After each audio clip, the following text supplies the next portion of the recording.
नमस्कार मित्रांनो, हे जे कार्यकर्त्यांची हालत झाली आहे ना, एरवी हेच कार्यकर्ते जेव्हा पक्ष फुटायचा तेव्हा खुश व्हायचे, निष्ठा शिकवायची, प्रामाणिकपणा शिकवायची. पण आज यांची हालत अशी झाली आहे, धोबी का कुत्ता, ना घर का ना घाट का. मी तर काय म्हणतो, लायकी नसलेल्या पक्षाची चाटायची गरजच नाही. खरंच तुम्हाला समाजाची सेवा करायची आहे, समाजात जर बदल घडवायचा असेल तर तुम्ही समाजासाठी काम करा. ह्या नासक्या व्यवस्थेविरोधात तुम्ही आवाज उठवा.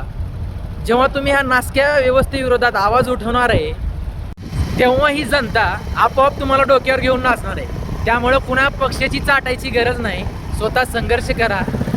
कारण कुठलाच पक्ष आपल्या बापाच्या घरचा नाही आणि निष्ठा ही कुठल्याच पक्षामध्ये नाही. कारण आज पाहतोय आपण राजकारण एवढं गलिच्छ झालेलं आहे. माझं तर म्हणणं असं आहे, कारण स्वकर्तृत्वावरती आपण ह्या समाजामध्ये काम करणं खूप गरजेचं आहे. प्रत्येक ही जनता आहे ना, त्या जनतेसाठी जेव्हा तुम्ही काम कराल ती आपोआप तुम्हाला डोक्यावरती घेणार आहे. त्याच्यासाठी संघर्ष करावा लागतो, ना की पक्षाची चाटावी लागते. त्याच्यासाठी चाटल्यानंतर शेवटी हेच हाल होणार आहेत. कारण इथून पुढं तुमच्या निष्ठेला, तुमच्या प्रामाणिकपणाला इथं बुटाखाली ठेवणार आहेत ही नीती लोक. त्यामुळं ह्या नासक्या व्यवस्थेविरोधात आवाज उठणं गरजेचं आहे. ही जनता तुम्हाला आपोआप डोक्यावरती घेईल. मी तरी अमताच आहे. कमेंटमध्ये नक्की सांगा.